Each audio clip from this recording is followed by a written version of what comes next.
Hello, everyone. Hope you're having a fantastic day.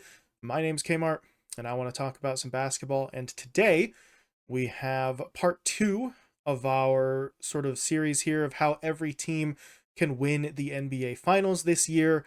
We are moving to the Eastern Conference for this one. Covered the Western Conference teams in the previous video. Now we go to the East.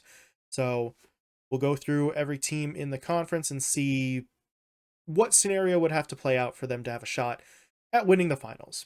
So, as a reminder from the previous video, we are assuming in all of these scenarios that these teams have their star players healthy pretty much throughout the entirety of the season. So, just get that out of the way so that I don't have to say, oh, all their stars are healthy for every single team on the list. So, with that in mind, let's just jump right into it. We're going in alphabetical order, which means we start with the Atlanta Hawks. For Atlanta, a lot of things would have to go their way. First, they need Trae Young to have an MVP caliber season. They need one of Hunter or Bogdanovich to upgrade from sort of sidekick to true co-star here. And they would need the incoming rookie, Zachary Rizache, to go out and win Rookie of the Year, while helping to spearhead a defense that isn't bottom 5 in the league. So the DeJounte Murray experiment is over in Atlanta. That means that the pressure is really back on Trae Young to be the guy for this team. He's got to prove that he can lead this team to not just to the postseason, but to success in the postseason. But we move things along to team number 2. The Boston Celtics are up next, the defending champions, and for them, it's pretty straightforward here. For the Celtics to have a shot at winning the title, they just need for no one on the team to anger some sort of warlock or demon or cosmic entity or magical deity who could place a curse on this team. That's it. They brought back pretty much everyone from the last season. Everybody is either re-signed or extended, so they should just be able to run it back and be in a pretty good position to potentially win it all again. Team number 3 on the list is the Brooklyn Nets.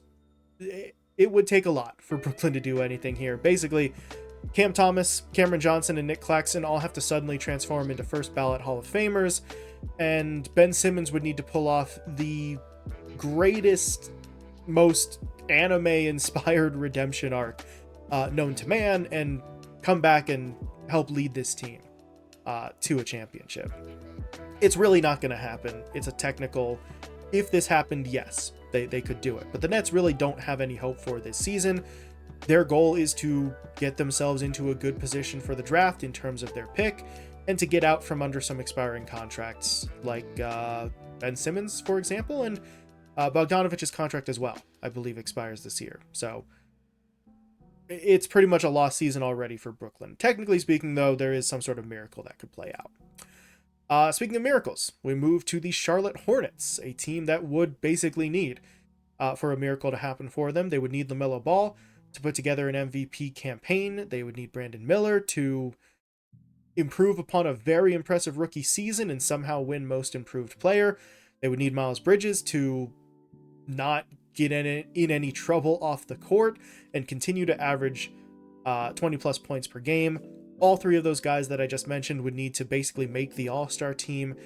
And even with all that happening, the Hornets would still need to raise their offense and defense out of the bottom 3 in the league.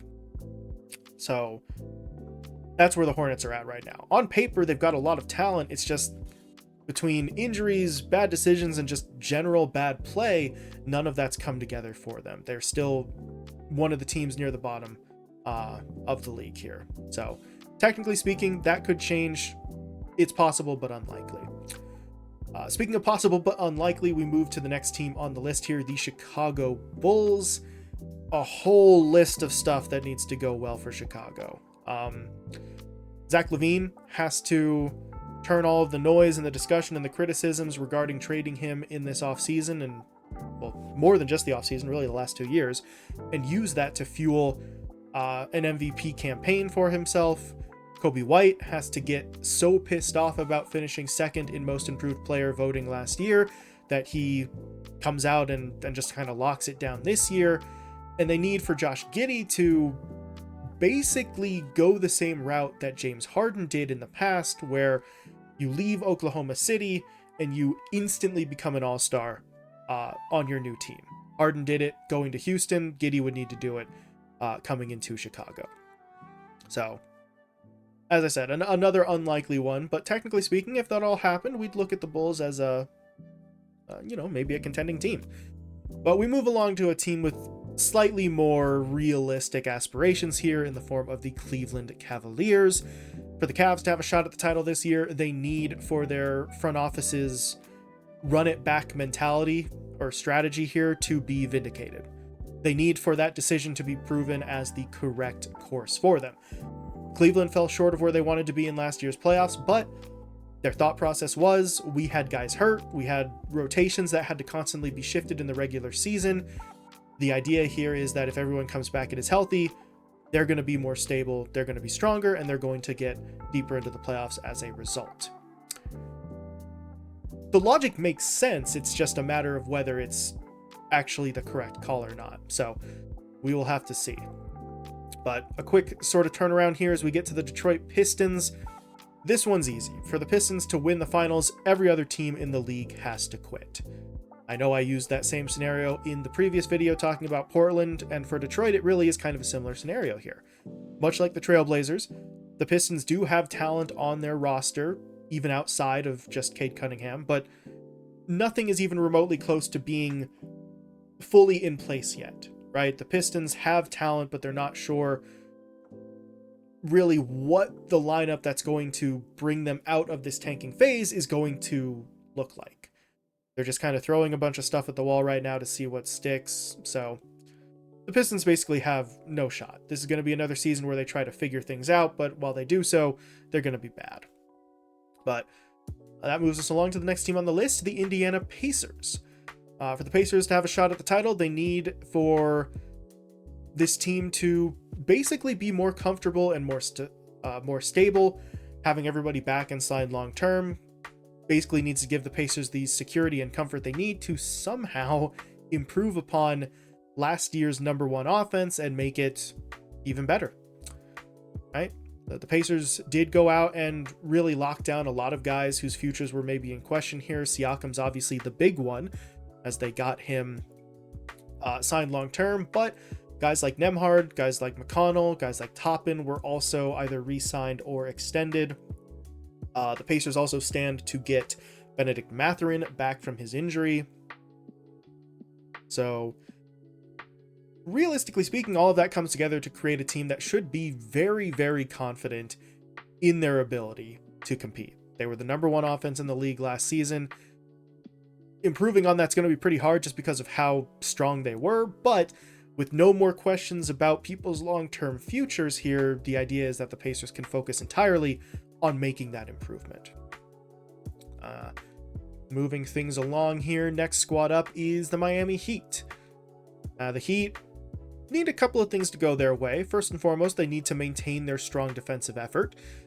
They need their big three of Jimmy Butler, Tyler Hero, and Bam Adebayo to all be playing at basically all-star level here.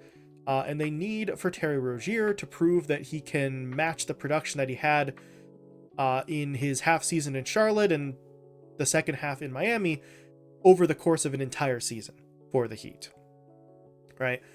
Rozier was sort of the big ad for Miami. They had I don't remember what the guy's position was, but someone in their front office basically said something to that effect in the offseason that they did not make any moves this year because they're confident that Rozier was, their big move last year. So he needs to be able to produce. They need their star players, Butler, Hero, and Adebayo, to come through for them consistently. And if they remain a solid defensive team like they were last year, they should be in a solid position. But that moves us to our next team, the Milwaukee Bucks. It's pretty straightforward for Milwaukee. Having Giannis, Damian Lillard, and Chris Middleton all healthy should give them the strength and the stability that they need, right? Having Giannis out in the playoffs last year really took a lot of the wind out of their sails. So with him back and presumably healthy for the whole campaign in the offseason, or postseason, excuse me, they should be in a much better position to compete. Away from the star players, though, the other thing that needs to go right for the Bucks here is that they need for their offseason additions to help maintain their status as one of the stronger three-point shooting teams in the league. Last year, the Bucks were 5th in three-pointers made per game. They were 5th as well in three-point attempts, and they were 11th in three-point percentage. So they were relatively comfortable shooting the three. Two of the guys they added in this offseason, Taurean Prince and Gary Trent Jr., both just shot over 39% from three in the last campaign. So the thought process there, I don't know what their minutes or their rotations are going to look like, but that's two guys who can help bolster a three-point shooting attack that was already pretty strong for Milwaukee. But we go from Milwaukee to New York, taking a look at the New York Knicks. It's a pretty straightforward one for them. For them to win the title, they need for this heavy investment in their sort of star players to pay off for them, right? They've got Brunson now signed long-term. They've got OG Anunoby to commit to a long-term deal. They're getting Julius Randle back from an injury that kept him out of the playoffs last year. They traded for Mikal Bridges from the Brooklyn Nets. So there's a lot of big names on this roster who are commanding a sizable amount of money. New York needs for that to pay off. They need these guys to go out to form the super team that a lot of us are anticipating them to be and produce accordingly. As a sort of add-on here, the Knicks also need for the loss of Isaiah Hartenstein to not hurt them that much. Right, Hartenstein left in free agency, went to Oklahoma City, kind of a casualty of the money being spent elsewhere, and the Knicks need to make up for his production. They were 5th in the league in rebounds last season, 2nd in second chance points, so Hartenstein played a large role in that. But if you look at the guys they'll have down low, Julius Randle, Precious Achiuwa, Mitchell Robinson hopefully being healthy, and even OG Anunoby maybe playing at the 4, they should be able to collectively make up for the loss of Hartenstein. But we move ourselves along here to the Orlando Magic.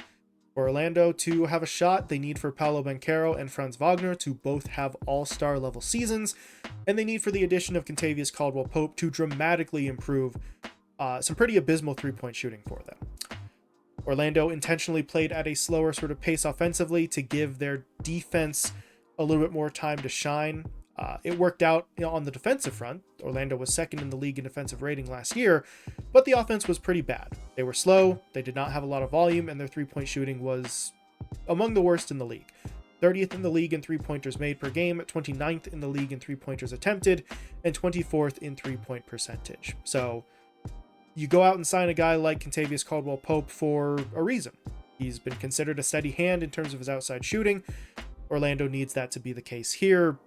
Otherwise, trying to compete for a championship in today's NBA with no ability to shoot from the outside doesn't really work. But next team up on the list, the Philadelphia 76ers. I'm really not going to take too long on this one. Going out and getting Paul George in the offseason has to work. The super team has to perform. That's what they need, right? It was Maxey and Embiid for a couple seasons there, and it was very clear the 76ers were looking for a third star to pair up with that duo. They now have that third star in Paul George. Really, there can be no more excuses. This team has to go out and live up to the super team expectations. If they do that, they should be in the discussion and should be able to win a championship, or at least come close.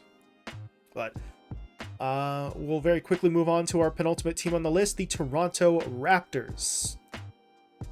Not really likely that the Raptors do anything this year. I don't want to use the same thing I did for the Trailblazers and the Pistons and just say everyone else quits, but it's kind of in that realm.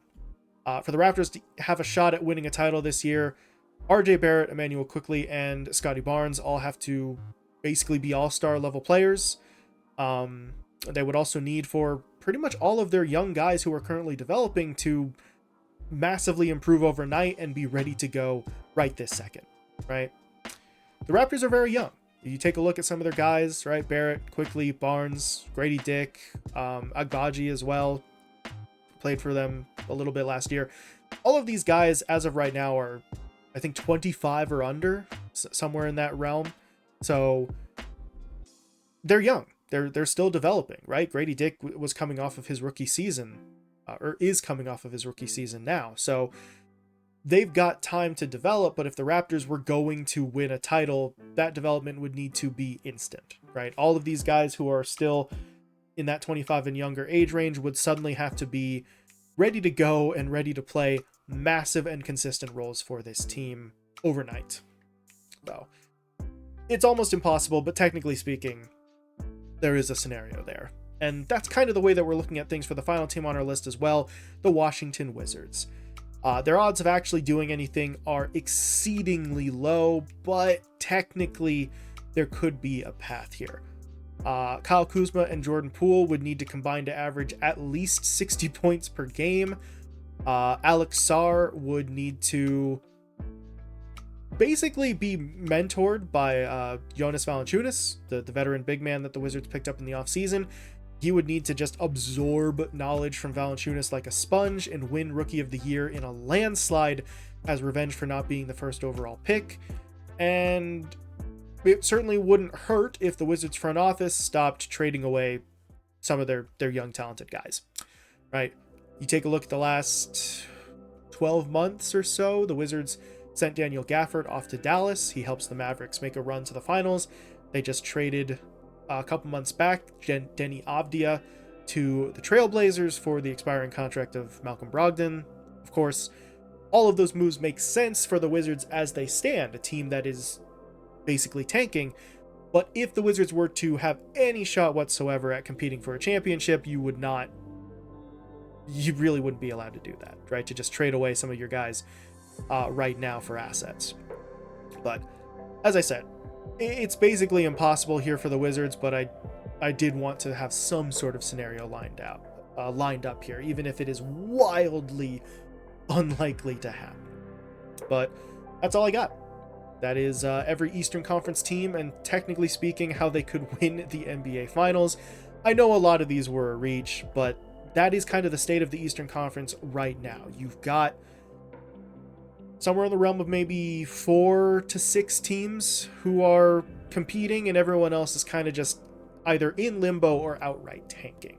So kind of hard to come up with realistic scenarios for all of them, but it's part of the fun of the video, is just sort of crafting some sort of long shot for a team like the Wizards or the Nets or the Hornets to suddenly be vaulted into contention. But let me know what you think. You know, which of these do you believe are actually realistic for some of these squads? Which of them do you think I just kind of had to make up something out of thin air? Because I basically did. But yeah, either way, please feel free to let me know what you think. But other than that, thank you all so much for watching, and I will talk to you later.